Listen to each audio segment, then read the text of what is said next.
राजन, ये तुमने क्या अनर्थ कर दिया। मैं इस जंगल को बचाने के लिए घोर तपस्या कर रहा हूँ और तुमने इस हिरन को बिना अपराध मार डाला। तपस्वी, शिकार करना मेरे जैसे सर्वश्रेष्ठ राजा की पहचान है। वैसे भी मैं हर रोज इस जंगल में आकर शिकार करता हूँ। शिकार करना मेरा परम उद्देश्य है तपस्वी। हे घमंडी राजा, तुमने मेरी आंखों के सामने एक बेबस जीव की हत्या की है। जा, मैं तुझे श्राप देता हूँ, एक दिन तुम्हारा पूरा परिवार शिकार हो जाएगा और तुम अपने राजमहल में अकेले पड़ जाओगे, अकेले। जब तुम्हें पता चलेगा जीवन का मूल्य क्या होता है। ऐसा कुछ नहीं होगा। मेरे पास इस पूरे राज्य की ताकत है। मैं मौत को भी अपनी मोहताज बना सकता हूँ। आप जैसे पाखंडी तपस्वी लोगों को श्राप देकर भयभीत कर सकते हैं, इस शमशेर सिंह को नहीं। देखना, एक दिन ये घमंड तुम्हें ले डूबेगा। शिवगिरी राज्य एक बहुत बड़ा और सुंदर राज्य था। वहाँ राजा शमशेर सिंह राजपाट की बागडोर संभाला करते थे।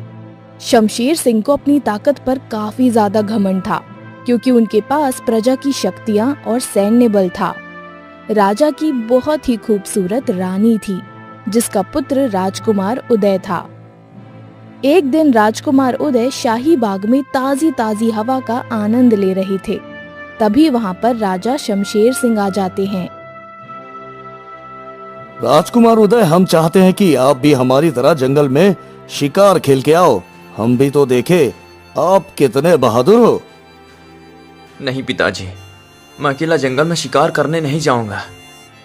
ठीक है, आप हमारे पड़ोसी राज्य के मित्र के पुत्र विक्रम को अपने साथ ले जाइए। उन्हें भी शिकार खेलने का बड़ा शौक है।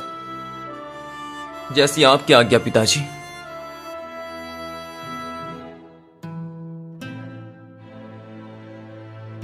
अब राजकुमार अपने पिता की आज्ञा लेकर पड़ोसी राज्य के लिए निकल चुके थे।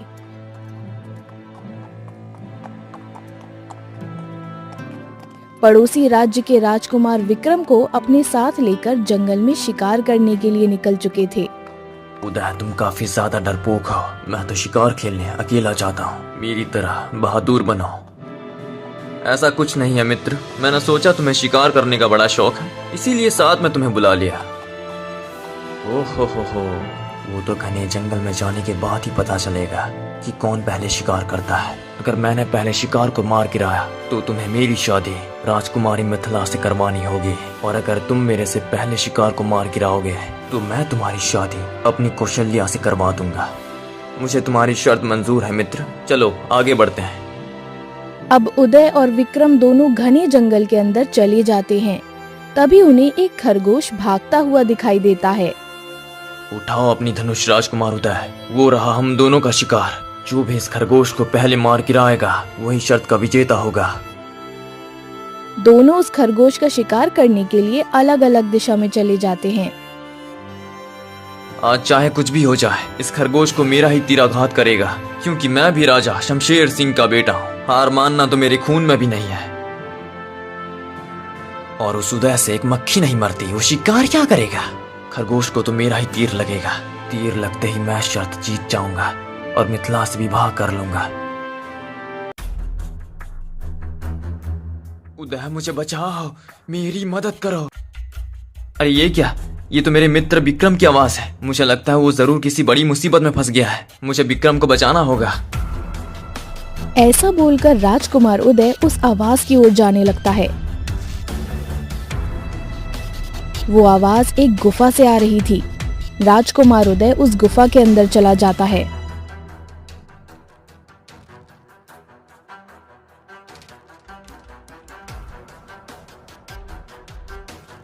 उदय, मुझे बचाओ, मेरी मदद करो। ओए, फंस गया राजकुमार उदय, तू मेरे चंगुल में खुद चल कर आया। अच्छा, मेरे मित्र की आवाज तुम निकाल रहे थे, लेकिन तुम मुझे क्यों फंसाना चाहते हो? मैंने तुम्हारा क्या बिगाड़ा है? सिर्फ तुम्हें नहीं, तुम्हारे मित्र विक्रम को भी अपने षड्यंत्र में फंसाना चाहता हूँ। तुम दोनों शिकार करने निकले हो और खुद मेरे शिकार हो गए हो। ऐसा बोलकर जादूगर जिम्बोला वहाँ से गायब हो जाता है। इधर राजकुमार विक्रम उस खरगोश को ढूंढ रहा था। तभी वहाँ पर जादूगर जिम्बोला आ जाता है और खरगोश का रूप धारण कर लेता है। वो रहा खरगोश। मैंने सोचा उदय ने अपना शिकार बना लिया होगा, लेकिन ये तो मेरे पास ही है। चलो मैं इसका पीछा करता हूँ। ऐसा बोलकर राजकुमार उस जादूगर जिम्बोला बने खरगोश का पीछा करने लग जाता है। वो खरगोश राजकुमार विक्रम को उसी गुफा में लेकर आ जाता है जहाँ राजकुमार उदय को कैद किया गया था।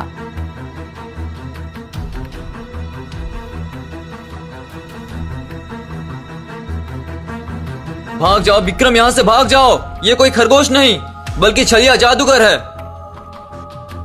अब जैसे ही विक्रम उदय की बात सुनकर गुफा से बाहर जाने की कोशिश करता है, तभी जादूगर जिम्बोला अपने असली रूप में आ जाता है और राजकुमार विक्रम को भी कैद कर लेता है। यहाँ से भागने की कोशिश मत करना, क्योंकि ये तुम्हारा महल नहीं, मेरा खंड है। यहाँ सिर्फ मेरी मर्जी चलेगी, तुम्हारी नहीं, समझे? लेकिन हम दोनों को तुमने इस तरह कैद क्यों किया है? हम तो आपको जानते नहीं हैं। आखिर हमसे तुम क्या चाहते हो? हमें छोड़ दो। ऐसे कैसे छोड़ दूं? मैं तुम दोनों की बलि देकर इस पूरे जगत का सबसे बड़ा जादूगर बनना चाहता हूँ। फिर ये पूरा संसार मेरी हुकूमत पे चलेगा। हाँ। इधर राजा शेर सिंह काफी ज्यादा चिंता में बैठे हुए थे। तभी वहाँ पर राजकुमारी मिथिला आ जाती है। क्या हुआ पिताजी, आज आपके मुख पर ये भय कैसा? पुत्री, राजकुमार उदय शिकार पर गए थे, अभी तक राजमहल लौटकर नहीं आए। मुझे चिंता है कि उनको कुछ हो न जाए। पिताजी, हो सकता है हमारे पड़ोसी राज्य के राजकुमार विक्रम ने उन्हें वहाँ रोक लिया हो। आप चिंता ना करें, मेरा भाई उदय बहुत बहादुर है, वो राजमहल लौटकर जरूर आएंगे। नहीं नहीं पुत्री, राजकुमार उदय पड़ोसी राज्य में नहीं है। अगर वो पड़ोसी राज्य में होते तो हमारे मित्र अभी तक गुप्तचर भेज दिए होते। मुझे मंत्री वीरभद्र को राजकुमार की खोज में जंगल ही भेजना होगा। राजा जल्दी से मंत्री को अपने पास बुलाते हैं।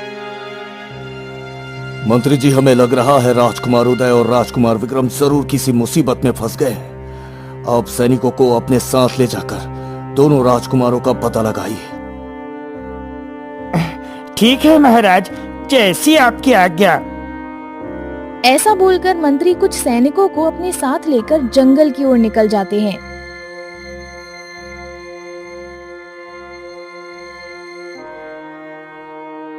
वो पूरे जंगल में दोनों राजकुमारों की छानबीन करते हैं, लेकिन उन्हें राजकुमार कहीं पर दिखाई नहीं देते हैं।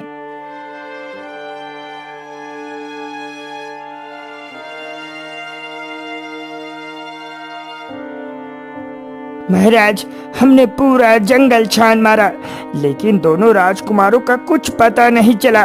मुझे लगता है जरूर उनके साथ कोई घटना घटी होगी महाराज।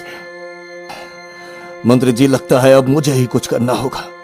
अगर दोनों राजकुमारों को कुछ हो गया तो मेरे पड़ोसी राज्य के मित्र को क्या जवाब दूंगा मैं? अब जैसे ही रात होती है, राजा शमशेर सिंह को दोनों राजकुमारों की चिंता सताई जा रही थी। इसी चिंता की वजह से उन्हें नींद भी नहीं आ रही थी। अगर मुझे दोनों राजकुमारों का पता लगाना है तो एक बार राज्य के दौरे पर निकलना ही पड़ेगा। पता नहीं कोई सबूत ही मिल जाए। ऐसा बोलकर राजा अंधेरी रात में महल से बाहर आ गए और वो गांव की तरफ जाने लगे। अरे हरिया, तुमने सुना? हमारे गांव में शुभम के पास एक ऐसा तोता है जो आगे और पीछे का भविष्य बताता है। हाँ कालू, सुना तो मैंने भी है, लेकिन पता नहीं ये बात कितना झूठ है और कितना सच। अब राजा उन दोनों की बातें छुपकर सुन रहा था। अरे एक तोता आगे और पीछे का कैसे भविष्य बता सकता है? चलो कल इस शुभम को राजमहल बुलाता हूँ और दोनों राजकुमारों के साथ क्या हुआ है इस तोते से पूछता हूँ। ऐसा बोलकर राजा फिर अपने महल की तरफ चले जाते हैं।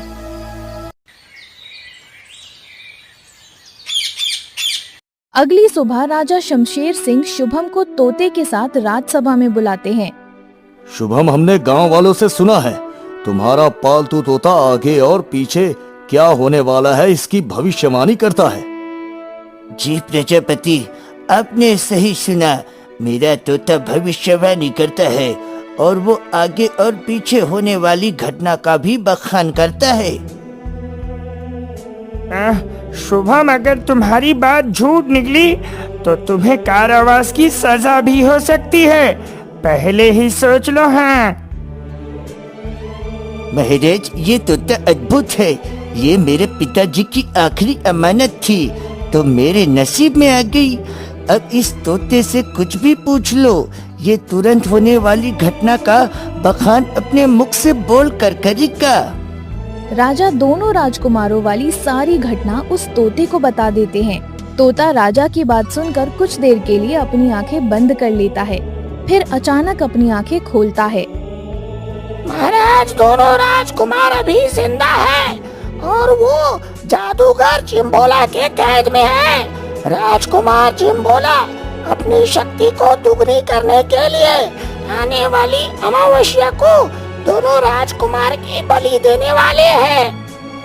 हे तोते, हमें ये बता दो कि ये जादूगर जिम्बोला दोनों राजकुमारों को कहाँ पर कैद कर रखा है। राजन, जंगल के उत्तरी भाग में जादूगर जिम्बोला की काली गुफा है। आपके दोनों राजकुमार वहाँ पर ही कैद हैं। तोते की बात सुनकर राजा अपने घोड़े पर सवार होकर जंगल के उत्तरी भाग की ओर निकल जाते हैं। चलते चलते उन्हें वो काली गुफा दिख ही जाती है।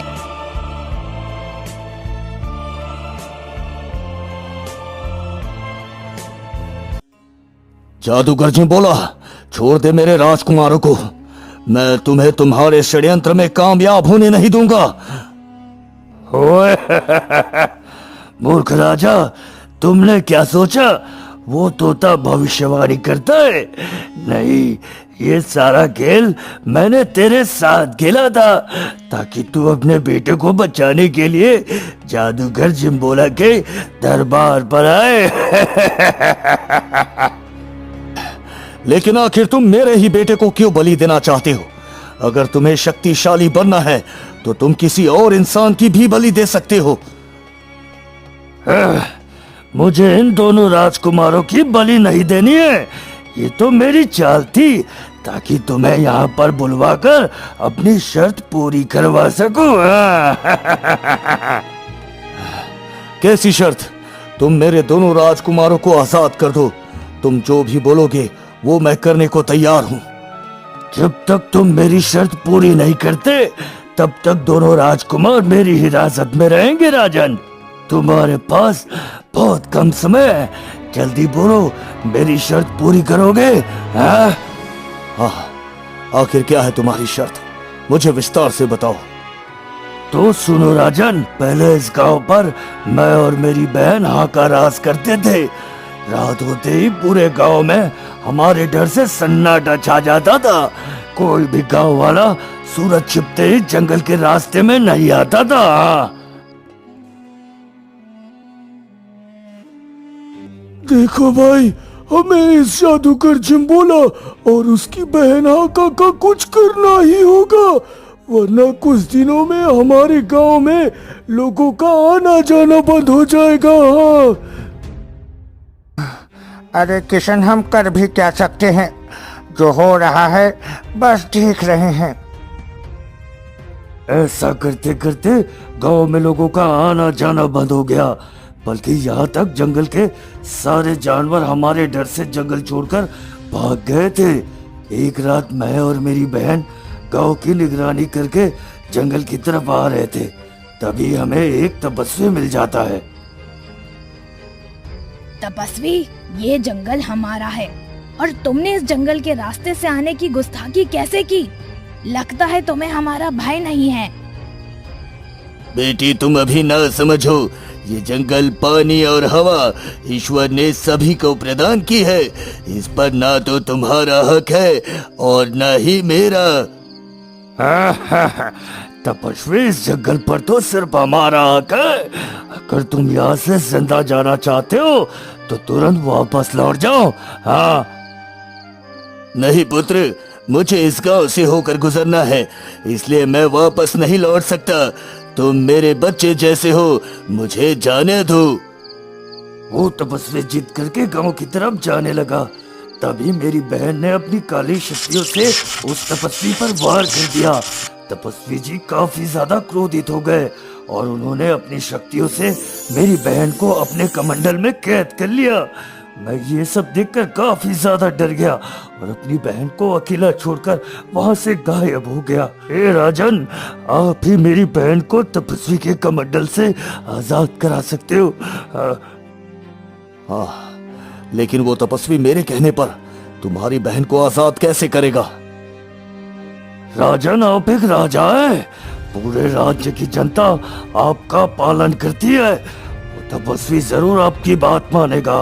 और हाँ, अगर एक बार मेरी बहन हाका आजाद हो गई तो हम हमेशा के लिए ये जंगल छोड़कर चले जाएंगे। हाँ।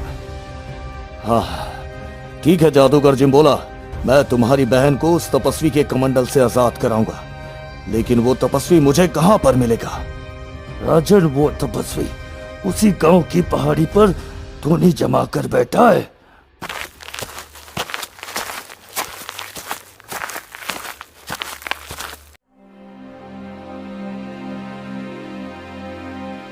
राजन, आप यहाँ पर? आखिर आपको मेरी क्या जरूरत आन पड़ी राजन? तपस्वी जी, मैं जादूगर जिम्बोला की बहन हाका को आजाद कराने आया हूँ। अगर आपने हाका को आजाद नहीं किया तो वो जादूगर जिम्बोला मेरे दोनों राजकुमारों को कभी आजाद नहीं करेगा। ठीक है राजन, मैं इस जादूगरनी को आजाद कर दूंगा, लेकिन मेरी भी 3 शर्तें हैं जो आपके सिवाय और कोई पूरी नहीं कर सकता। ठीक है तपस्वी, आप अपनी तीनों शर्तें बताइए, मैं उन्हें जरूर पूरी करने की कोशिश करूंगा। राजन, मेरी पहली शर्त यह है कि आपको रहस्यमयी तालाब का जादुई पानी लाना होगा। मेरी दूसरी शर्त यह है कि आपको जादूगर जिम्बोला की जादुई छड़ी उससे छीननी होगी। और मेरी तीसरी शर्त और आखिरी शर्त मैं आपको तभी बताऊंगा जब ये दोनों शर्त पूरी करके आप मेरे पास वापस लौटोगे। जैसी आपकी आज्ञा तपस्वी जी। ऐसा बोलकर राजा शमशेर सिंह रहस्यमय तालाब की खोज में निकल जाता है। अब ये रहस्यमय तालाब मुझे कहां पर मिलेगा? जंगल भी बहुत बड़ा और घना है। मैं इस जंगल के बारे में कुछ नहीं जानता हूँ। राजा ऐसे सोचते हुए जंगल के रास्ते से जा ही रहे होते हैं, तभी उन्हें एक तालाब के पास औरत दिखाई देती है जो एक पानी के भरे मटके के पास बैठी हुई थी। क्या हुआ आपको? आप इस तरह मटके को क्यों घूर रही हो? महाराज, पता नहीं ये मटका मेरे से उठ नहीं पा रहा है। मैं पिछले कुछ क्षणों से इस मटके को उठाने की कोशिश कर रही हूँ, लेकिन ये टस से मस नहीं हो रहा है। हे युवती, तुम चिंता मत करो, इस मटके को उठाकर मैं तुम्हारे सर पर रख दूंगा। राजा तुरंत उस मटके को उठा लेते हैं और उस औरत के सर पर रख देते हैं। वो औरत मटका लेकर चली जाती है। अरे ये मटका तो बहुत आसान तरीके से उठ गया, लेकिन ये युवती ऐसा क्यों बोल रही थी कि मटका उससे उठ नहीं रहा है? जरूर इस युवती ने मेरे से झूठ बोला है। मुझे इसका पीछा करना होगा। अब राजा भी उस युवती के पीछे पीछे जाने लगता है। चलते चलते वो युवती एक बहुत बड़े तालाब के पास आकर गायब हो जाती है। राजा शमशेर सिंह ये सब देखकर अचंभित रह जाते हैं। अरे ये क्या? इस तालाब के पास आते ही वो युवती गायब हो गई। जरूर ये तालाब कोई मायावी तालाब है। मुझे लगता है तपस्वी की पहली शर्त वाला रहस्यमय तालाब यही है। मुझे जल्द इसका जादुई जल ले लेना चाहिए।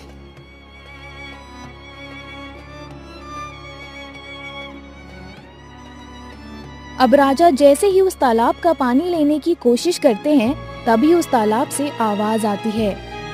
रुक जाओ राजन, जब तक मेरे 3 प्रश्नों का उत्तर मुझे ना मिल जाए तब तक तुम इस जल को छू भी नहीं सकते। अगर तुमने इसे छूने की भी कोशिश की तो तुम उसी जगह पर भस्म हो जाओगे। हाँ, लेकिन आप कौन हो?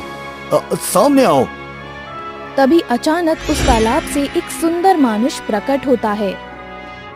राजन, मेरा नाम जलाद है और मैं इस रहस्यमय तालाब की निगरानी का काम करता हूँ। तुम मेरे 3 सवालों का जवाब दो और इस जादुई पानी को यहाँ से ले जाओ।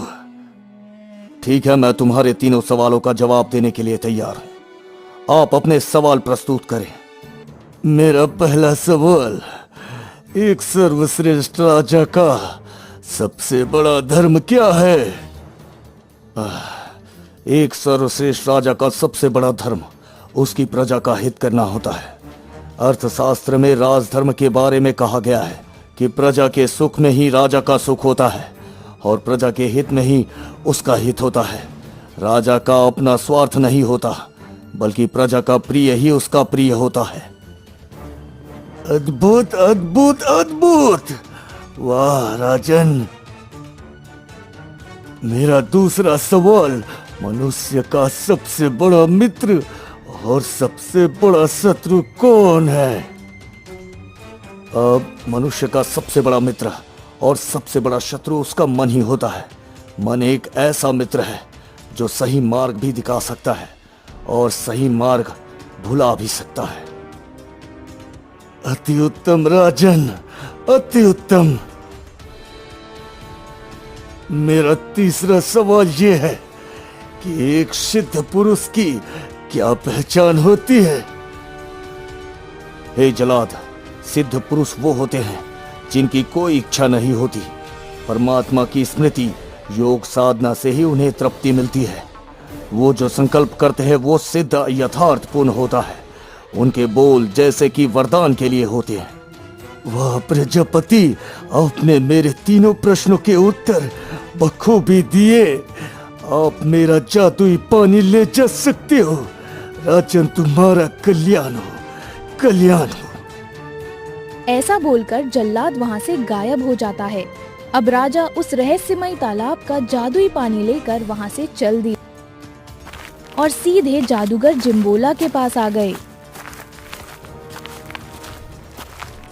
जादूगर जिम्बोला, तुम्हें ये जादुई छड़ी मुझे देनी होगी।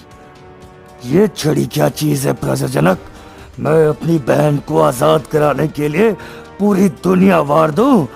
तुम मेरी ये छड़ी ले जा सकते हो। अब राजा जिम्बोला से वो जादुई छड़ी लेकर वहां से चले जाते हैं और सीधे तपस्वी जी के पास आ जाते हैं। तपस्वी जी, मैं रहस्यमय तालाब का जादुई पानी और जादूगर जिम्बोला की जादुई छड़ी लेकर आपके पास आ गया हूँ। अब आप अपनी तीसरी शर्त का बखान करें ताकि मैं जल्दी से हाका को बंधन से मुक्त करवाकर अपने दोनों राजकुमारों को आजाद करवाऊं। हे राजन, आपने मेरी तीनों शर्तें पूरी कर दी। जिस औरत के सर पर आपने मटका रखा था वो औरत श्राप के बंधन से बंधी हुई थी और उस श्राप का तोड़ सिर्फ आपके पास था। आपने जैसे ही उस औरत के मटके को छुआ वो श्राप से मुक्त हो गई। राजन, मैं जादूगर जिम्बोला की बहन हाका को अपने कमंडल की कैद से आजाद करता हूँ। तपस्वी ऐसा बोलकर मंत्र पढ़ने लगते हैं और कुछ ही देर में हाका को आजाद कर देते हैं। राजा जादूगरनी हाका वहां से चले जाते हैं।